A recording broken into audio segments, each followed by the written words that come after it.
আল্লাহ রাব্বুল আলামিন প্রতিটি মানুষকে 6টি স্টপ দিয়েছেন, 6টি জগৎ দিয়েছেন। কয়টি জগৎ? 6টি। কয়টি? 6টি জগতের মধ্যে সবচেয়ে ভয়ঙ্কর জগৎ হচ্ছে কবর, ঠিক কিনা? যেটাকে আরবিতে বলা হয় আলামে বারজাক। আলামে বারজাক শব্দের অর্থ হচ্ছে কবরের জগৎ। কত বছর কত কাল পড়ে থাকতে হবে কবরে, এটা আল্লাহ ছাড়া ভালো কেউ জানে না, ঠিক কিনা? তাহলে প্রতিটা মানুষের জীবনে স্টপ আসবে 6টি। কয়টি? 6টি জগৎ। 6টি। আপনার আমার জীবনে কয়টি জগৎ চলে গিয়েছে আর কয়টি জগৎ আছে, এটা কোরআন হাদিসের আলোকে আপনাকে আমাকে জেনে এই পরকাল স্টপগুলো, মঞ্জিলগুলো, জগৎগুলো পাড়ি দেওয়ার জন্যে এ দুনিয়াতে আমল করেই এখন থেকেই প্রস্তুতি গ্রহণ করার দরকার আছে না নাই? আমল মরার পরে না আগে? আগে। অসুস্থ হয়ে বিছানায় পড়ে যাওয়ার পর, না শক্তি ক্ষমতা থাকতেই আমল করতে হবে? আল্লাহ রাব্বুল আলামিন প্রতিটি মানুষের জীবনে 6টি জগৎ করে দিয়েছেন। এই জগতের মধ্যে কোন জগৎটি ভয়ঙ্কর? 1 নম্বর জগৎ হচ্ছে রুহের জগৎ। রুহের জগতে আপনি আমি সবাই ছিলাম। আল্লাহ হুকুম করে দুনিয়ার বুকে আপনাকে আমাকে পাঠাবেন, এজন্য রুহের জগৎ থেকে ট্রান্সফার করে মায়ের পেটের জগতে আপনাকে আমাকে পাঠিয়েছিলেন, ঠিক কিনা বলুন? তাহলে 1 নম্বর আপনার আমার প্রথম স্থান ছিল রুহের জগৎ। আর রুহের জগৎটা হচ্ছে জান্নাতের জগৎ। আপনার আমার বাবার বাড়ি হচ্ছে, মায়ের বাড়ি হচ্ছে জান্নাত, ঠিক কিনা? আদম আলাইহিস সালামকে সৃষ্টি করেছিলেন জান্নাতে, রেখেছিলেন জান্নাতে। একটি ভুল করার কারণে আল্লাহ রাব্বুল আলামিন রাগান্বিত হয়ে আদম আলাইহিস সালামকে জান্নাত থেকে বের করে দিয়েছিলেন। তাহলে আপনার আমার বাবা মায়ের বাড়ি হচ্ছে জান্নাত, এটা হচ্ছে রুহের জগৎ। সেই রুহের জগৎ থেকে আল্লাহ আপনাকে আমাকে পৃথিবীতে পাঠাবেন, এজন্যে মায়ের পেটের জগতে দিলেন। মায়ের পেটের জগতে সায়েন্স বিজ্ঞান বলেন, ডাক্তার বলেন, ডাক্তাররা গবেষণা করে বলেছেন 10 মাস 10 দিন নয়, 9 মাস 10 দিন মায়ের পেটের মধ্যে থাকতে হয়। কয় মাস? 9 মাস 10 দিন। সায়েন্স বলছেন এই 9 মাস 10 দিন মায়ের পেটের মধ্যে থাকার পর আল্লাহর হুকুমে এমন একটি সময় চলে আসলো, যে সময় ওই মায়ের পেট থেকে দুনিয়ার জগতে আপনার আমার আগমন ঘটল।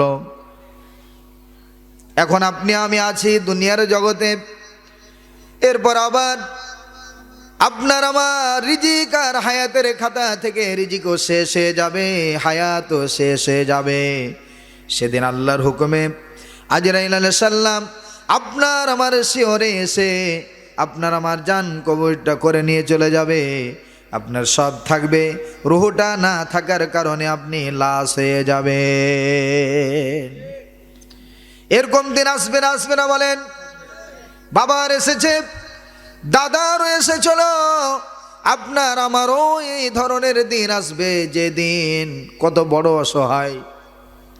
সব ঠিক আছে, মাথা আছে, চোখ আছে, হাত আছে, পা আছে, অঙ্গ প্রত্যঙ্গগুলো সব ঠিক আছে, সামান্য একটি রুহু নামক একটি পাখি না থাকার কারণে আপনার কোনো দাম নেই। অল বডিটা, নিথর দেহটা স্তব্ধ হয়ে পড়ে আছে, চোখও চাটতে পারে না, কথাও বলতে পারে না। এদিন কি আসেনি? আজকে একজন এই বালিয়াডাঙ্গায় ননের এবং রামজীবনপুর গ্রাম থেকে নয়দাপাড়া মনে হয় নাকি, একজন ব্যক্তির জীবনে সমাপ্ত ঘটে গেল, চলে গেল। আমি এই মৃত্যুর সংবাদ শোনার পর আমি নিজে আজকে আফসোস করলাম আর বললাম, 5 ওয়াক্ত নামাজ পড়ি 20 বছর থেকে, রোজা রাখি 20 বছর থেকে, কোরআন তেলাওয়াত করি 20 বছর থেকে, জিকির আজকার করি 20 বছর থেকে, কমপক্ষে বলি, ঠিক কিনা? আমল তেমন করতে পারি না। যে আমলটুকু করেছি, আমল নিয়ে আল্লাহ যে আপনাকে আমাকে জান্নাত দিবেন, এটার গ্যারেন্টি আছে নাকি বলেন? গ্যারেন্টি নেই। তারপর আশা রাখতে হবে কার ওপর? আমল করে আশা রাখতে হবে আল্লাহর ওপর, তাহলে আল্লাহ জান্নাত দিবেন। এ কথা কেন বললাম? তাহলে আমল ইবাদত করার পরও গ্যারান্টি নেই যে আমি জান্নাত যেতে পারবো কি পারবো না। তাহলে বলেন, নিজের এই দেহ থেকে রুহটাকে জোর করে যারা বের করে দিল, আত্মহত্যা করলো অথবা বিষ খেলো, আমল করার পরও জান্নাতের গ্যারান্টি নেই, তাহলে বলেন তো এ লোকটাও কি আদৌ কোনো দিন কিয়ামত পর্যন্ত জান্নাত পাবে নাকি? স্পষ্ট দলিল আছে। আপনি কথা বলতে পারবেন না যে হুজুর কে বলল আপনাকে? আরে এত নাপাক যারা আত্মহত্যা করে, জীবন দেয়, বিষ খায়, এরা এত বড় মারাত্মক অপরাধী। জমিন বলতে থাকে আল্লাহ এর দেহটাকে আমার জমিনে দিও না। গাছ বলতে থাকে আল্লাহ এর রুহটাকে আমার ডালে বসায়ও না। নাউজুবিল্লাহ বলে। এভাবে উড়ে বেড়ায়, রুহটা বসার কোনো জায়গা থাকে না। কত পাপিষ্ট হয়ে যায়, কত বড় অসহায় হয়ে যায়। এজন্য ভেবে চিন্তে এই ধরনের মারাত্মক অপরাধ করে দুনিয়া থেকে বিদায় নিতে হবে না, ঠিক কিনা বলো? তাহলে যে কথা বলছিলাম, এখন দুনিয়ার জগতে আছি, দুইটি জগৎ চলে গিয়েছে। দুনিয়ার জগতে আছি, এরপর আসবে আলামে বারজাক। কি আসবে বলেন?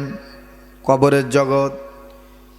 যতগুলো স্টেশন রয়েছে, যতগুলো মঞ্জির রয়েছে, যতগুলো কাঠগড়া রয়েছে, তার মধ্যে সবচাইতে ভয়ঙ্কর জায়গার নাম কি বলেন? কবর। বিশ্বনবীর বিশিষ্ট সাহাবী হযরত উসমান গনি রাদিয়াল্লাহু তাআলা এই দুনিয়াতে আল্লাহ তাকে জান্নাতের সুসংবাদ দিয়েছিলেন। জান্নাতের কয় নাম্বার টিকিট এটাও বলে দিয়েছিলেন। তারপরও উসমান গনি যখনই কবরে যেতেন, কবর দেখলেই ছোট বাচ্চার মতো ডুগরে ডুগরে আওয়াজ করে কান্না আরম্ভ করে দিতেন। সাহাবীরা পাশে থেকে বললেন, ভাই উসমান, আপনি তো জান্নাতি, আপনি তো জান্নাতের সার্টিফিকেট দুনিয়াতে পেয়েছেন। ভয়ও নেই, ডরও নেই, চিন্তাও নেই, টেনশনও নেই, ঠিক কিনা? তাহলে কেন এত কাঁদেন? কেন কাঁদেন? বিশ্বনবীর জবান থেকে কবরের কথা শুনলে এতটা কাঁদেন না, কিন্তু কবর দেখলে এতটা কাঁদেন কেন? উসমান গনি রাদিয়াল্লাহু তাআলা বললেন, আল্লাহ আমাকে জান্নাত দিয়েছেন, কিন্তু জানি না কবর দেখে বড় ভয় হয়। এ কবরে যাওয়ার পর কবর আমার সাথে কি আচরণ করবে আমি নিজেও বুঝতে পারি না। কত ভয়ঙ্কর এই কবর! যারা ঈমান আর আমল ছাড়াই মৃত্যুবরণ করবে, যার আমলের মধ্যে ঈমানও নেই, আমলও নেই, বড় অসহায় হয়ে দুনিয়া থেকে যখন চলে যাবে, যখনই তার জানটা কবজ করা হবে, হায় রে আর্তনাদ, চিৎকার, হায় রে কান্না। কে শুনে ওই মৃত্যু ব্যক্তির কান্না? কান্না আরম্ভ করে দিল, কাঁদতে লেগেছে, কেউ শুনতে পাই না। আর সে বলতে থাকে, ও বাবা, ও মা, এই বাড়ির মধ্যে এসেছিলাম, একসাথে ছিলাম, কত ভালো লাগছিল, একসাথে বসে খেয়েছি, কত ভালো লেগেছে, বসে সময় কাটিয়েছি, কত ভালো লেগেছে। এই তো কেবলমাত্র বাড়িটার কাজ কাম শেষ করে বাড়িটা কেবল চাকচিক হয়েছে, বসবাস করব, এই আশা নিয়েছি। আর এ সময় আল্লাহর ডাক সাড়া দিয়ে, আল্লাহর ডাকে সাড়া দিয়ে দুনিয়া ছেড়ে চলে যেতে হলো। আফসোস করে কান্না আরম্ভ করবে। লাশটা ধোয়া কাপনা যখন হয়ে যাবে, ওই কাঁধের ওপর তুলে খাটলিতে করে যখন নিয়ে যাবে, হাদিসের মধ্যে এসেছে এত জোর আওয়াজে চিৎকার আর আর্তনাদ করতে থাকে, কেন আমাকে নিয়ে যাচ্ছ? কোথায় আমাকে নিয়ে যাচ্ছ?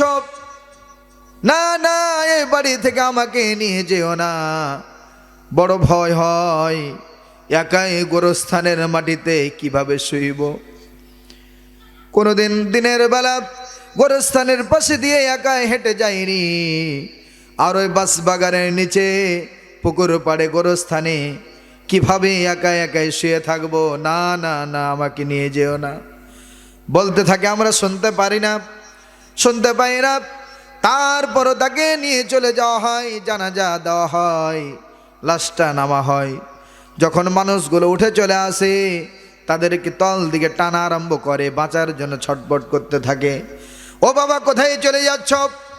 আমি তোমার ছেলে আব্দুর রহমান, আব্দুল জব্বার, আমাকে ছেড়ে চলে যাচ্ছ বাবা? আমাকে কত আদর করেছো, স্নেহ করেছো, কত ভালোবাসা দিয়েছো আব্বু, কেন আমাকে গোরস্থানে একাই রেখে যাচ্ছ? বাবা, আব্বা, আমাকে সাথে নিয়ে যাও। না না, আমি থাকতে পারবো না একাই। পা ধরে টান দেওয়া হয়, আমরা বুঝতেও পারি না, চলে আসি। বাবা উঠে গেল, ভাইটাকে বলতে থাকে, হাই রে ভাই, একসাথে কত সময় কাটিয়েছি, আমি না খেয়ে তোকে খাইয়েছিলাম, ভালোবাসা দিয়েছিলাম, স্নেহ করেছিলাম, একসাথে মিলেমিশে থেকেছিলাম, কাজ কাম করেছিলাম, আমাকে একাই ছেড়ে চলে যাচ্ছ ভাই? না না, সাথে নিয়ে যাও, অথবা আমার সাথে চলে আসো। বলেন তো, আমরা শুনতে পাই নাকি? শুনতে পাই না। কিন্তু রাসূল বলেন, যখন মৃত্যু ব্যক্তিকে কবরের মধ্যে রেখে যখন তিনজন মানুষ উঠে যায়, এত জোর আওয়াজে চিৎকার আর্তনাদ করতে থাকে, এই তার চিৎকার আর আর্তনাদের আওয়াজটা যদি দুনিয়ার মানুষ শুনতো, কানের পর্দা ফেটে বেহুঁশে জমিনে পড়ে যেত। আল্লাহু আকবার। ওই দিন আপনার আমার হবে না? হবে না? তাহলে আজকের আলোচনাটা একটু আমল হিসাবে ব্রেনের মধ্যে সেভ করে, দুনিয়ার রং তামাশা চাকচিকময় দুনিয়ার আনন্দ উল্লাসটাকে কাটিয়ে দিয়ে একটু আমল ইবাদত করে কোরআনের পথে চলে একটু ইবাদত করে আল্লাহকে খুশি করার দরকার আছে না নাই? এখন ওই ব্যক্তি এত বড় অসহায় হয়ে গেল, ঈমানও নেই, আমলও নেই। 3 দিন কেটে গেল, ওই সিজ্জিন থেকে রূহ বলছে, আল্লাহ, আমার বড় ইচ্ছা হয়েছে, আমার দেহটা একটু দেখে আসি। আল্লাহ বলবে, ঠিক আছে, দেখে আসো। ওই রূহটা ধীরে ধীরে তার ওই কবরকে লক্ষ্য করে দেহটার পাশে তিনি যাবেন, দূর থেকে লক্ষ্য করে দেখবেন। 3 দিন পর নিজের দেহর কানের ছিদ্র, চোখের ছিদ্র আর নাকের ছিদ্র দিয়ে পানি গড়িয়ে গড়িয়ে পড়া আরম্ভ হয়েছে। 3 দিন পর যদি লাশের এই অবস্থা হয়, কি দাম আপনার আমার? মরে গেলেই সব শেষ, কেউ রাখবে না। চেষ্টা করবে রাতে জানাজা পড়িয়ে তাকে শেষ বিদায় দেওয়া, ঠিক কিনা? তাহলে দেখেন, মনটাকে একটু নরম করে চোখের কোণায় পানি নিয়ে আমল করার সাথে একটু আলোচনাটা শোনেন। 3 দিন পর দেখবেন নাক কানের ছিদ্র দিয়ে, মুখের ছিদ্র দিয়ে পানি গড়িয়ে গড়িয়ে পড়ছে। আফসোস করবে আর কাঁদবে, হায় রে দেহ, তোর যত্ন নিয়েছিলাম, যদি রুহুর যত্নটা নিয়ে একটু আমলটা করতাম, জিকির আজকার করতাম, কোরআন তেলাওয়াত করতাম, 5 ওয়াক্ত নামাজ পড়তাম, আলেম ওলামার পথে চলতাম, কোরআনের তাফসিরে বসে বসে আল্লাহর কথা, রাসূলের কথাগুলো বসে বসে যদি শুনতাম, আজকে আমার দেহ এবং রুহুর এই করুণ অবস্থা হতো না। ফিরে চলে আসবে, আফসোস করবে। তখন আফসোস করে কোনো লাভ হবে? আবার ওই রুহু বলবে আল্লাহ, 5 দিন পর বলবে আল্লাহ, বড় ইচ্ছা হয়েছে আমার দেহটা দেখার। আবার 5 দিন পর আল্লাহ বলবে, ঠিক আছে, দেখে আসো।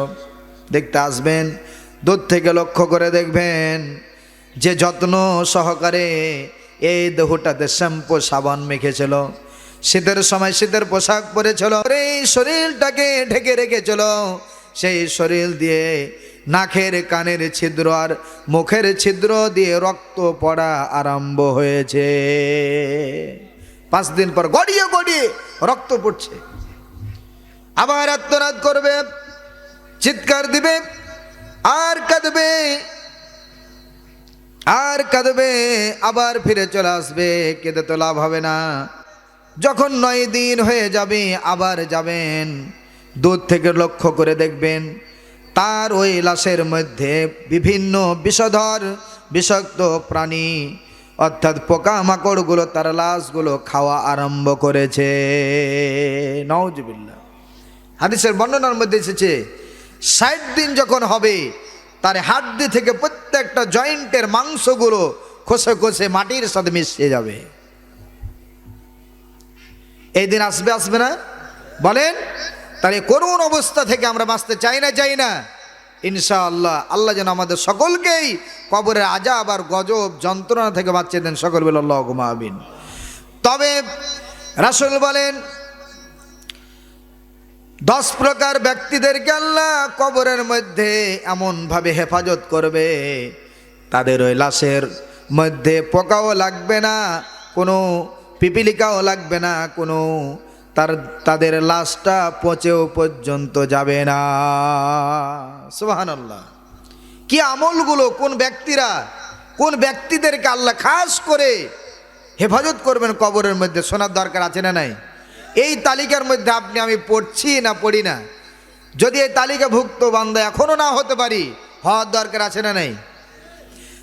তাহলে দেখেন বিশ্বনবী বলেন কবরের মধ্যে 10 প্রকার ব্যক্তিদের লাশ পচে যাবে না, পোকাও লাগবে না। ওই তালিকাভুক্ত বান্দা আপনাকে আমাকে হতে হবে। 1 নাম্বার হচ্ছে তাদের লাশ পচেও যাবে না, পোকাও লাগবে না। আলহামদুলিল্লাহ বলেন। যেমন লাশ কবরের মধ্যে রাখবেন, অক্ষত অবস্থায় যেমন রেখেছিলেন তেমনই লাশের মধ্যে, কবরের মধ্যে লাশ থাকবে, লাশ পচেও যাবে না, পোকাও খাবে না। 1 নাম্বার যারা পৃথিবীর ইতিহাসে কালেমার ঝান্ডা নিয়ে, কালেমার পতাকা নিয়ে আল্লাহর জমিনে কালেমার দাওয়াত দিয়েছিলেন, 1 নাম্বার লাইনের শ্রেষ্ঠ মানুষ হচ্ছে নবী আর রাসূল। ঠিক কিনা? এদের চেয়ে শ্রেষ্ঠ মানুষ পৃথিবীর ইতিহাসে এসেছিল, আসবে? এদের লাশ নিঃসন্দেহে কবরের মধ্যে যেমন রাখা হয়েছিল তেমনই আছে। সুবহানাল্লাহ। এখন কেন এটা? ইসলামের জন্যে, দ্বীনের জন্যে, আল্লাহর কিতাবের জন্যে, আল্লাহর জমিনে আল্লাহর দ্বীন কায়েম করতে গিয়ে নবী রাসূলদের যে কষ্ট হয়েছে, এই ধরনের কষ্ট পৃথিবীর কারো হয় না। কোন নবীর কথা বলি, কোন নবীর কথা ছাড়ি? আপনার আমার তামাম পৃথিবীর মুসলমানদের জাতির পিতা নামটা কি বলেন? খুব আস্তে বলেন, পুলিশ আছে নাকি? ভয় আছে? 16 বছর ভয়ে থেকেছি, বাড়িতেও ঘুমাইতে পারিনি। ঠিক কিনা? মসজিদে নামাজ পড়তে গিয়েও বিপদে থেকেছি, সিরাত মাহফিল হবে মসজিদে, এটাও নিয়ে আমরা বিপদে থেকেছি। কথা ঠিক কিনা বলুন?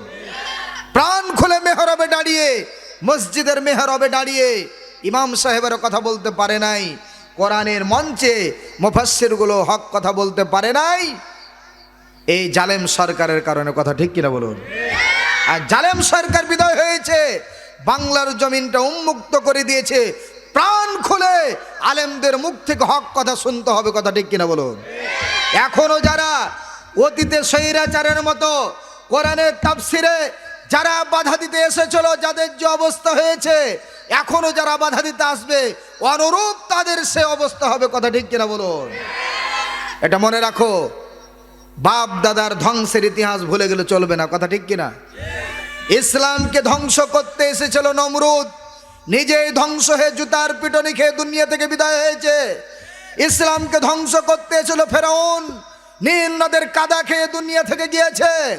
ইসলামকে ধ্বংস করতে এসেছিল আবু জেহেল, উতবা, সাইবা, জুতার পিটনি খেয়ে দুনিয়া থেকে বিদায় হয়েছে।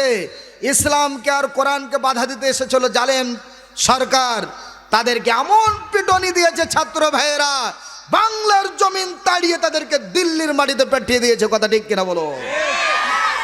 এখনো যারা পরবর্তী যারা জালেম অত্যাচারী ওই পথে হাঁটছো, ফিরে আসো, ফিরে আসো, শিক্ষা নাও।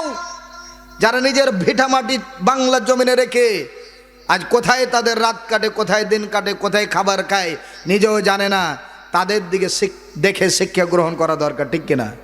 এখন যারা বলছে আলেমদেরকে মৌলবাদী, জঙ্গিবাদ, সন্ত্রাস, এই স্লোগান তারা করেছিল, এই স্লোগান থেকে ফিরে আসো। ঠিক কিনা? না হলে তাদের যে অবস্থা হয়েছে তোমাদের সে অবস্থা হবে। রাগ করলেন? যে কথা বলছিলাম, তাহলে জাতির পিতা ইব্রাহিম আলাইহিস সালামের একটি কথা বলে আমি শেষ করতে চাই। 1 নম্বর পয়েন্টটা শেষ করে দিব। জাতির পিতা ইব্রাহিম আলাইহিস সালাম কালেমার দাওয়াত দিলেন, লা ইলাহা ইল্লাল্লাহু ইব্রাহিমু খলিলুল্লাহ। এই কালেমার দাওয়াত দিলেন। দাওয়াত দিতে গিয়ে আপন রক্তের পিতামাতা ভাই বোন আত্মীয় স্বজনদেরকে ছাড়তে হলো, নিজের ভিটামাটি ছাড়তে হলো। শেষ পর্যন্ত নমরুদ আগুনের মধ্যে ফেলার পরিকল্পনা নিল, ঠিক কিনা বলুন? আগুনের অগ্নিকুণ্ডে ফেলে দিলেন। 40 দিন পর্যন্ত আগুনের মধ্যে পড়ে আছেন। আমি একটা কথা বলতে চাই এখানে স্মরণ করার জন্য ঘটনাটা। ইব্রাহিম আলাইহিস সালাম যখন আগুনের মধ্যে পড়েছিলেন, আল্লাহর সৃষ্টিকুলের ছোট্ট 2টি প্রাণী, একজন ইব্রাহিম আলাইহিস সালামকে মারার জন্যে আর আরেকজন বাঁচার জন্য ছুটে এসেছিল। প্রাণীর নাম কি? ব্যাঙ আর ডাহিন। ব্যাঙ আর ডাহিন প্রাণী খুব বড়, হাতের সমান। ছোট্ট 2টি প্রাণী, একজনের উদ্দেশ্য ভালো আর একজনের উদ্দেশ্য খারাপ। দুইজন দুই মুখী উদ্দেশ্য নিয়ে ছুটে আসছেন। রাস্তার মধ্যখানে দেখা ব্যাঙের সাথে ডাহিনের দেখা। ব্যাঙ বলছে, ডাহিন কোথায়? ডাহিন বলছে, ও তুমি জানো না আজকে নমরুদের অগ্নিকুণ্ডে পড়ে আছে জাতির পিতা ইব্রাহিম, তেমন তো কোনো সম্বল নেই, যা একটু সহযোগিতা করি নমরুদের পক্ষ থেকে। নওয়াজুবিল্লাহ বলেন। ইব্রাহিম আগুনের মধ্যে পড়ে আছে, আমি একটু ফু দিয়ে আগুনটাকে আর একটু প্রজ্বালিত করে ইব্রাহিমের আগুনটাকে আরো দ্বিগুণ বৃদ্ধি করে ইব্রাহিম পড়ে যাবে। আর ইব্রাহিম পড়ে গেলে ইসলামের প্রদীপটাও নিভিয়ে যাবে। ডাহিন বলছে, ব্যাং তুমি কোথায় যাচ্ছ? ব্যাং বললেন, ও নমরুদের চামচা। নাউজুবিল্লাহ বলেন। ও নমরুদের চামচা, কান খাড়া করে শোনো। তুমি একজন ভালো মানুষ, পবিত্র মানুষ, আল্লাহর পয়গম্বর নবীকে পোড়ানোর জন্য, ফু দেওয়ার জন্য যাচ্ছ। তুমি তো আল্লাহর অভিশপ্ত জাহান্নামী। নাউজুবিল্লাহ বলেন। আমার উদ্দেশ্য হচ্ছে, আল্লাহ তো আমাকে তেমন কোনো মাল মেডিসিন দেয়নি, একটা মেডিসিন দিয়েছে প্রসাব। পা দিয়ে যত ঠেলবেন প্রসাব বাড়াইতে থাকবে, এমন টাঙ্কি সেট করে দেওয়া হয়েছে, ট্যাপ অটোমেটিক, যত ঠেলবেন তত বের হয়, ঠিক কিনা বলুন? আল্লাহ রাব্বুল আলামিন এই ব্যাঙের সম্মান ইজ্জতটা এমন ভাবে আল্লাহ বৃদ্ধি করে দিয়েছেন। এই যে বাঁচানোর উদ্দেশ্য নিয়ে, নিয়াতটা ভালো নিয়ে জাতির পিতা ইব্রাহিম আলাইহিস সালামকে বাঁচানোর জন্য ছুটে এসেছিলেন।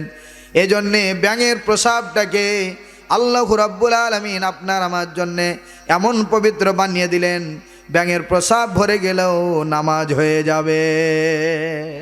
আল্লাহু আকবার। এ সম্মান বেঁচেছিল নবীর পক্ষে, নবীকে বাঁচানোর জন্য ছুটে এসেছিল। এ কারণে এই ব্যাঙ বলছে, ও ডাহিন ভাই জানো না, আল্লাহ আমাকে তেমন সম্বল দেয়নি, তবে প্রসাব দিয়েছে। আমার সম্বল অনুযায়ী নমরুদের আগুনে বসে বসে প্রসাব করে আমার জাতির পিতা ইব্রাহিম আলাইহিস সালামকে বাঁচিয়ে দেব। জাতির পিতা ইব্রাহিম আলাইহিস সালাম বেঁচে গেলে দিন বেঁচে যাবে, ইসলামটাও বেঁচে যাবে। মারহাবা। তাহলে এখান থেকে আমার বলার উদ্দেশ্য হচ্ছে, প্রাণী 2টি আল্লাহ, একজনের উদ্দেশ্য ভালো আর একজনের উদ্দেশ্য খারাপ। এখন এখান থেকে শিক্ষালেন, আপনার আমার কার পথে থাকবেন? ডাহিনের পথে না ব্যাঙের পথে? কার পথে? ব্যাঙের পথে।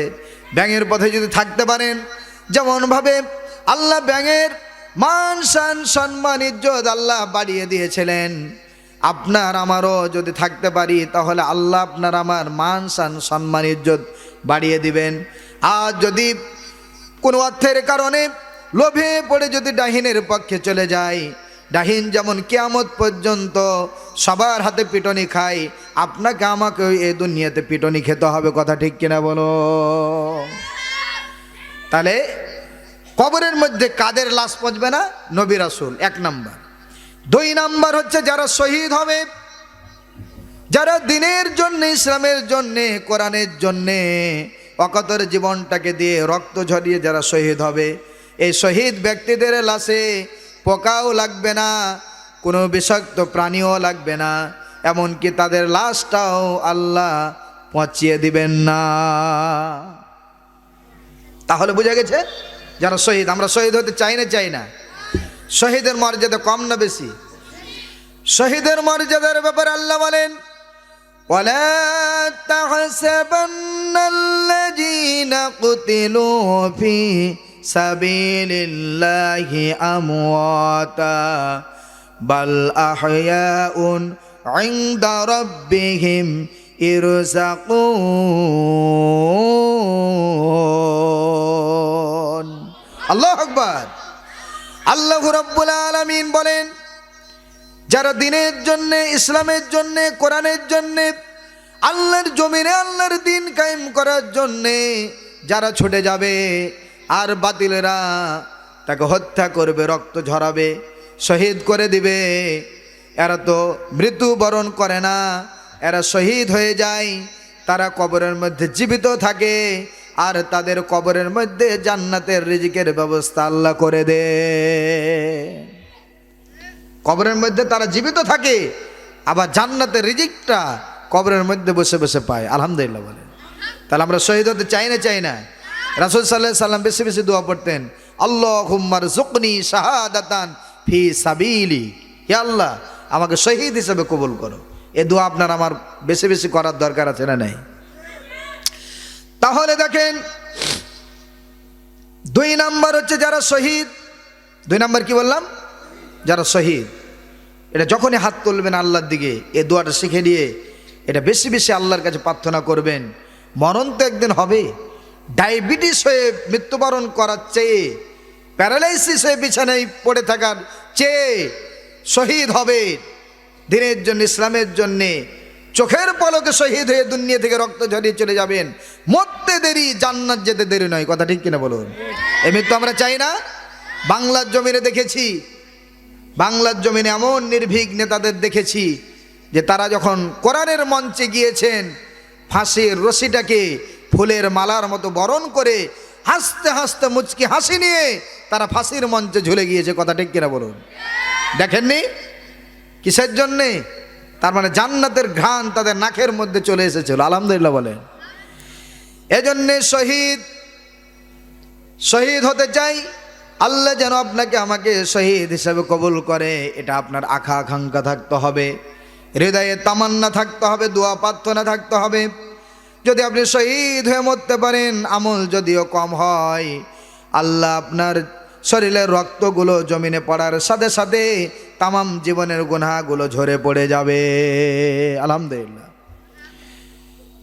শহীদ যারা হয়েছেন আর যারা হবেন, এদেরকে বাছাইকৃত বান্দা হিসেবে আল্লাহ কবুল করেন। যারা শহীদ হয় দেখবেন, মদখোর, গাঁজাখোর, হিরোইন খোরকে আল্লাহ শহীদ হিসেবে কবুল করেন না। ঠিকই না? কথা বলেন। যারা শহীদ হয় দেখবেন সবাই এক বাক্যে বলতে থাকে, ছেলেটা খুব ভালো ছিল জি, কোরআনের জন্য, ইসলামের জন্য নির্ভীক একজন সৈনিক ছিল, ভালো কথা বলতো। এই যে তার ভালো আলোচনাটা হয়, তার মানে শহীদ হিসেবে আল্লাহ কবুল ভালো মানুষকেই করে। কিন্তু আপনার আমার মধ্যে একটা উদারতা থাকতে হবে, ভালোবাসার একটা, মানুষের প্রতি ভ্রাতৃত্ব ভালোবাসা থাকতে হবে। হিংসামু ভাব নিয়ে সমাজে উঠা বসা করলে আল্লাহ শহীদ হিসেবে কবুল করবে না। জিহাদের ময়দানে 3 জন আল্লাহর রাসূলের সাহাবী, একজন ব্যক্তি বুলেটের আঘাতে, কাঁটার আঘাতে রক্ত ঝরঝর করে পড়ছেন, শরীর থেকে রক্তগুলো জমিনে পড়ে যাচ্ছেন, দম চলে যাবেন। এই মুহূর্তে চিৎকার দিচ্ছেন, কে আছো?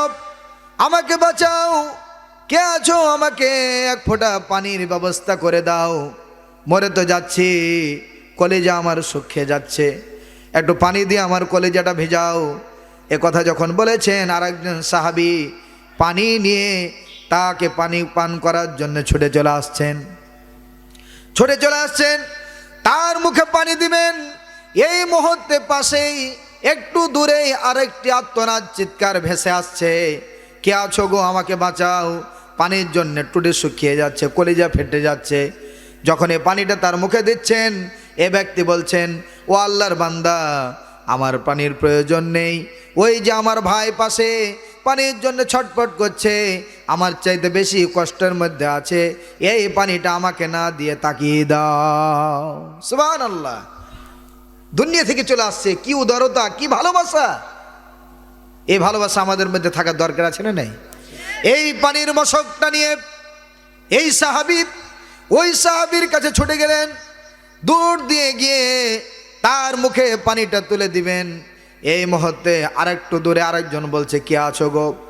কলিজা ফেটে যাচ্ছে, জিহ্বা বেরিয়ে যাচ্ছে, কলিজাটা শুকিয়ে গিয়েছে, কে আছো? আমাকে অল্প কিছু এক ঢোক পানি দিয়ে জীবনটাকে বাঁচাও। এ কথা যখন বলেছেন, এর মুখে যখন পানিটা দিচ্ছেন, ইনি বললেন, না না, পানি আমাকে লাগবে না। আমার পাশে যে ভাই বেশি তৃষ্ণার্ত হয়েছে, পিপাসিত হয়েছে, পানির জন্য টুটে শুকিয়ে যাচ্ছে, আমাকে পানিটা না দিয়ে তাকে পানিটা দাও। সুবহানাল্লাহ। কয়জন সাহাবী? 3 জন। এখন এই পানির মশকটা নিয়ে ওই সাহাবীর কাছে ছুটে গেলেন, তার মুখে তুলে দিবেন। যাওয়ার আগেই তিনি ইন্তিকাল করলেন। এই লোকটি ওই পানির মশক নিয়ে দ্বিতীয় ব্যক্তির কাছে ছুটে আসলেন, তাকে তো পাওয়া গেল না। দেখি তো দ্বিতীয় ব্যক্তিকে বেঁচে আছে না নাই, যদি থাকে তাকে পানি দিয়ে সহযোগিতা করব। তার দ্বিতীয় ব্যক্তির কাছে ছুটে গেলেন, দেখলেন পানি নিয়ে যাওয়ার আগেই তার দমটা চলে গেল, তিনিও শহীদ হয়ে গেলেন। প্রথম নাম্বার ব্যক্তির কাছে ছুটে গেলেন, তিনি তো তার আগেই দম চলে গিয়েছেন, তিনি শহীদ হয়ে গিয়েছেন। তার মানে ঘটনা বলার উদ্দেশ্য হচ্ছে, শহীদ 3 জনই হলেন, কিন্তু এমন একটা ভালোবাসা মহব্বত পৃথিবীতে রেখে গিয়েছেন, কিয়ামত পর্যন্ত এই ভালোবাসাটা ইতিহাসে অমর হয়ে থাকবে। কথা ঠিক কিনা বলো? এই ভালোবাসা আপনার আমার থাকার দরকার আছে না নাই? কেউ পানি খেতে পেল না, কিন্তু নিজের জন্য আমার ওই ভাইটা বেশি বিপদে পড়েছে, তাকে পানিটা দাও। তাহলে মানুষের বিপদে আমাদেরকে ঝাঁপিয়ে পড়ার দরকার আছে না নাই? সুদিনে সবাইকে পাওয়া যায়, কিন্তু দুর্দিনে পাশে কেউ থাকে না। কথা ঠিক কিনা? এই জন্য আসি, কবরের মধ্যে কাদের লাশ পচবে না, পোকাও লাগবে না, পিপিলিকাতে খাবে না, কোনো পোকামাকড় লাগবে না।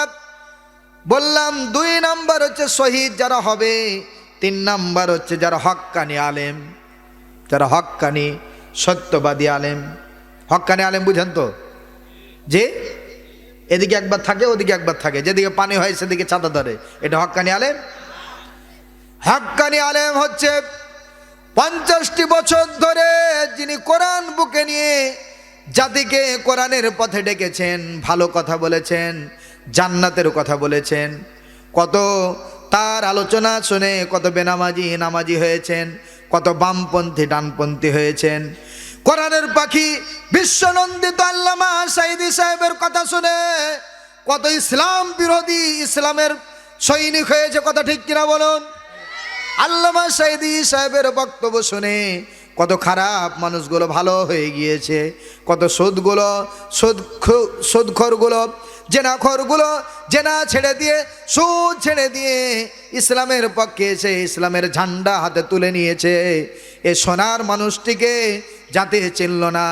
13 বছর 4 মাস ধরে 4 দেওয়ালে ধুকে ধুকে মেরে ফেলেছে। কথা ঠিক কিনা বলো? জাতি চিনল না। এত সুন্দর মানুষ যে আল্লামা সাঈদী সাহেবের জন্য কাবার দরজা ওপেন খোলা। সুবহানাল্লাহ, আল্লাহু আকবার। শুধু তাই নয়, কাবার দরজার একটা চাবি আল্লামা সাঈদীর হাতে ছিল। অল টাইম যখনই আল্লামা সাঈদী সাহেব যাবেন, তার জন্য এই চাবি দিয়ে দরজা খুলে যে কোনো দরজা দিয়েই তিনি কাবার মধ্যে প্রবেশ করতে পারতেন। সুবহানাল্লাহ। শুধু তাই নয়, চিনেননি তো এই কোরআনের পাখিটাকে, আবার চেনার চেষ্টাও করেননি। আবার যারা বিরোধিতা করেছে, মুড়ি ঝুঁকিয়ে ঝুঁকিয়ে 4 স্টলে বসে বলছে, হ্যাঁ ভুল অপরাধ এক সময় করে চলেছি, না করলে এমনি জেলে গেছে। আরে বেটা, তাদেরকে বলতে চায় জেল যে বিশ্বনবী কেটেছে। কথা ঠিক কিনা? জেল যে ইউসুফ আলাইহিস সালাম 10 বছর কেটেছে। কি কথা বলেন? জেল যে ইমাম আবু হানিফা কেটেছে, জেল যে ইমাম তাইমিয়া কেটেছে, জেল যে সাইয়েদ কুতুব খেটেছে। কে জেল খাটেনি? যারা এই ইসলামের পরীক্ষা দিয়েছে, হকের পথে চলেছে। জেল জুলুম জরিপানা মামলা হামলা এটা স্বাভাবিক। কথা ঠিক কিনা? যারা এই কথা বলেছেন তাদের সাথে যারা আমরা ভুল করে হুজুগ গিয়েছি, সাপোর্ট দিয়েছি, আল্লাহ আমাদেরকে ক্ষমা করুক, ঠিক কিনা? কিন্তু চিনতে পারেননি এই কোরআনের পাখিটা কে? এই কোরআনের পাখিটা হচ্ছে সেই যেই মসজিদে নববীর 10টি ইমামের মধ্যে শ্রেষ্ঠ 1 নম্বর ইমাম হচ্ছে আব্দুর রহমান সুদাইসি, যে সরাসরি আল্লাহর ওলি এবং রাসূলের বংশধর না হলে কাবার ইমাম হতে পারবে না। সুবহানাল্লাহ বলেন। সে আব্দুর রহমান সুদাইসি আল্লামা সাইদি সাহেবকে কপালে চুমো দিয়েছে, হাতে চুমা দিয়েছে, গালে চুমা দিয়েছে, কত ভালোবাসা দিয়েছে। শুধু তাই নয়, আল্লামা সাইদি সাহেব কাবাতে যাওয়ার সাথে সাথেই আব্দুর রহমান সুদাইসি জায়নামাজটা ছেড়ে দিয়েছে। সুবহানাল্লাহ, চুমা দিয়েছে। বলে দিয়েছেন আল্লাহর ওলিরা, আল্লামা সাইদি সাহেব আপনার শহীদি মৃত্যু হতে পারে অন্যভাবে, তবে যেভাবে হোক না কারো বাতিলেরা বামপন্থীরা আপনাকে মেরে ফেলতে পারে, তবে ফাঁসি দিয়ে গলাতে আপনার এই রশি পেঁচিয়ে আপনাকে ফাঁসি দিয়ে দুনিয়া থেকে বিদায় করতে পারবে না, কারণ আপনার গলাতে আল্লাহর ওলিদের চুমু আছে। আলহামদুলিল্লাহ বলে। কথা মিলেছে না মিলেনি? ফাঁসি দেওয়ার চেষ্টা করেছে না করেনি? সর্বপ্রথম করেছেন, অথচ ফাঁসি দিতে পারেননি। বাঁচার মালিককে রাগ করলেন যে হুজুর এতক্ষণ ভালো লাগছিল, সাইদি সাহেবকে কে ভালোবাসে না বলেন? ভালোবাসে না কে? যার জানাজাতে সবার আগে একজন হিন্দু চলে এসেছেন, আল্লাহু আকবার, তাকে বলা হলো যে আপনি হিন্দু। শখরঞ্জন বালা, তাকে বলা হলো যে আপনি হিন্দু। আল্লামা সাইদি সাহেবের জানাজাতে আসলেন কিসের কারণে? সে বলছে আমি নাকি বুঝি না, সোয়াব বুঝি না, আমি বুঝি আল্লামা সাইদি সাহেবের ভালোবাসা। তার ভালোবাসা আমার কলিজার সাথে মিশে আছে। যখন থেকে শুনেছি আল্লামা সাইদি সাহেব বেঁচে নেই, তখন থেকে আমার ঘুম হারাম হয়ে গেছে, খাবার সব শেষ। তখন থেকে আমার মনটা যেন ছুটে চলে আসছে যে কখন আমি আল্লামা সাইদি সাহেবের জানাজাতে গিয়ে তার নুরানি চেহারাটা একটাবার দেখবো। সুবহানাল্লাহ। একজন হিন্দু এ অবস্থায় যেতে হয়। তাহলে দেখেন হক্কানি আলেম যারা, তারপরে বলতে চাই এই কবরের মধ্যে কাদের লাশটা পচে যাবে না, হৃদয়ের কান দিয়ে শোনেন, যারা গাজী হবে 2টি গুণ যাদের মধ্যে থাকবে। একটা হচ্ছে গাজী, যারা জিহাদের ময়দানে গিয়েছিল কিন্তু আল্লাহ ফিরিয়ে বাড়ি নিয়ে এসেছেন, এরা হচ্ছে গাজী। আলহামদুলিল্লাহ বলেন। আর দ্বিতীয় নাম্বার হচ্ছে যারা সুখে দুঃখে খেয়ে না খেয়ে দান করেছিল আল্লাহর পথে, রাসূলের মাদ্রাসাতে। আলহামদুলিল্লাহ বলেন। তাহলে গাজী এবং দানবীর যারা তাদের লাশটা পচবে না পোকাতেও। তাহলে দেখেন যারা দান করবে কি করবে, খেয়াল করেন, যারা দান করবে এই দানটা পানির মতো কাজে লাগবে। কেমন দেখেন, জ্বলন্ত দাও দাও করে আগুন জ্বলছে, ওই জ্বলন্ত প্রজ্বালিত আগুনের ওপর পানি ঢেলে দিলে যেমন ওই জ্বলন্ত আগুনটা নিভিয়ে যায়, তেমন পিতামাতা কবরের মধ্যে জাহান্নামের মধ্যে আছে, আগুন জ্বলছে। এই মুহূর্তে এই দুনিয়াতে তার সন্তানের আত্মীয় স্বজনরা কেউ যদি দান করে, এই দানটা পানি হয়ে তার পিতামাতার জাহান্নামের আগুনটাকে নিভিয়ে দিবে। সুবহানাল্লাহ। ইমাম গাজ্জালি রহিমাহুল্লাহ তিনি একদিন হঠাৎ করে স্বপ্নে দেখলেন, এই ছেলের থামো, স্বপ্নে দেখলেন, মুসল্লিদের সামনে বললেন যে আজকে রাত্রে আমি একটা স্বপ্নের মধ্যে দেখলাম রাস্তার পাশে দিয়ে, গোরস্থানের পাশে দিয়ে আমি হেঁটে যাচ্ছি, ডান পাশে দেখলাম একটা কবরের মধ্যে জ্বলন্ত আগুন দাও দাও করে জ্বলছে, 99টি সাপ তাকে চতুর্দিক থেকে ছবল দিচ্ছে, আবার গরম জাহান্নামের পানি তার শরীরে ঢেলে দেওয়া হচ্ছে, এত তাকে আযাব আর গজব শাস্তি দেওয়া হচ্ছে। কিন্তু আমি লক্ষ্য করে দেখেছি লোকটা হাসছে। সুবহানাল্লাহ বলেন। সাপে কামড় দিচ্ছে, জাহান্নামের আগুন তাকে জ্বালিয়ে পুড়িয়ে ছাই করে দিচ্ছে, তারপরও লোকটা হাসছে। আমি বাম দিকে চেয়ে দেখলাম একজন ব্যক্তি ফুল বিছানা জান্নাতের বাগানের মধ্যে শুয়ে আছেন, সুন্দর সুন্দর খাবারগুলো তার মুখে তুলিয়ে দেওয়া হচ্ছে, পাশে হুরেরা তাকে বাতাস করছে, কত আরামের মধ্যে আছে, কিন্তু সে কাঁদছে দাও দাও করে। না, সুখের মধ্যে আছেন কিন্তু কাঁদছেন। তাহলে দেখেন তো, ইমাম গাজ্জালি বলছেন আমি 2 কবরের মধ্যে 2টা দৃশ্য দেখলাম। একজন ব্যক্তি শাস্তির মধ্যে আছে কিন্তু হাসছে, আরেকজন আরামের মধ্যে আছেন কিন্তু কাঁদছেন। আমি প্রশ্ন করলাম, হে আল্লাহর বান্দা, তোমার এই অবস্থা, জাহান্নামের আগুনে পুড়ছো, হাসছো, কারণটা কি? সে চোখের কোণে পানি নিয়ে বললেন, হে আল্লাহর বান্দা, আপনি কি আমি আপনাকে চিনি না? তবে আমি দুনিয়াতে কোনো আমল করিনি, একক তো নামাজ পড়িনি, ইসলামের বিপক্ষে চলেছি, রোজাও রাখিনি, কোনো কোরআনের তাফসিরও যাইনি, যত যা করেছি অন্যায় করেছি। তবে আমার একটা ছেলে রেখে এসেছিলাম, সুবহানাল্লাহ বলেন। ওই ছেলেটা কোরআনের তাফসিরে আমার যা সম্বল ছিল, আমার সুখের জন্যে আমার সন্তানটা সব দান করে দিয়েছিল। আলহামদুলিল্লাহ বলেন। এই দানটা আল্লাহর কাছে এমন কবুল হয়েছে, আল্লাহর ফেরেশতারা আমাকে সুসংবাদ দিয়ে গেল, হে হতভাগা, তোমার একজন সন্তানকে দুনিয়াতে রেখে এসেছিলে, কোরআনের তাফসির অথবা মাদ্রাসা মসজিদে দান করেছে, এই দানটা আল্লাহ কবুল করেছে। তোমার সুসংবাদ, আজকে জাহান্নামের আগুনে পুড়ে নাও, কালকে সকালে তোমাকে জান্নাতুল ফেরদাউস দেওয়া হবে। আলহামদুলিল্লাহ বলেন। আরেকজন ব্যক্তিকে বলা হলো, তোমার কারণটা কি? সব আমল ভালো করেছিলাম, কিন্তু একটা নষ্ট লম্পট একটা সন্তান রেখে এসেছিলাম, সব খারাপ কাজ করার কারণে আমার দুঃসংবাদ এসেছে, আজকে তুমি আরামে থেকে নাও, কালকে সকালে তোমাকে পুড়ানো হবে। তাহলে সন্তান, নেক্সট সন্তান দুনিয়াতে রেখে আসা হয়েছে, কি করেছিল আমলটা? এই যে কথা বলছে না, কি করেছিল? দান করেছিল, যা ছিল আল্লাহর পথে দিয়ে দিয়েছে। আল্লাহ শান্তিময় জান্নাতটা তার বাবাকে দিয়ে দিয়েছে। আমাদের পিতামাতা মারা গিয়েছে না যায়নি? কথা বলেন, গেছে না যায়নি? আমি আল্লাহর রাস্তে কোরআনের তাফসিরের ইজ্জতের কারণে, ইজ্জতের সাথে আমি দেখতে চাই যে জাহান্নাম কয়টি বলেন তো? সবাই বলেন 7টি। কয়টি? সবাই বলেন জাহান্নাম কয়টি? আমি 5 মিনিটের মধ্যে আমাদের প্রধান মেহমানকে কষ্ট না দিয়ে আমি ছেড়ে দেব। 5 মিনিট।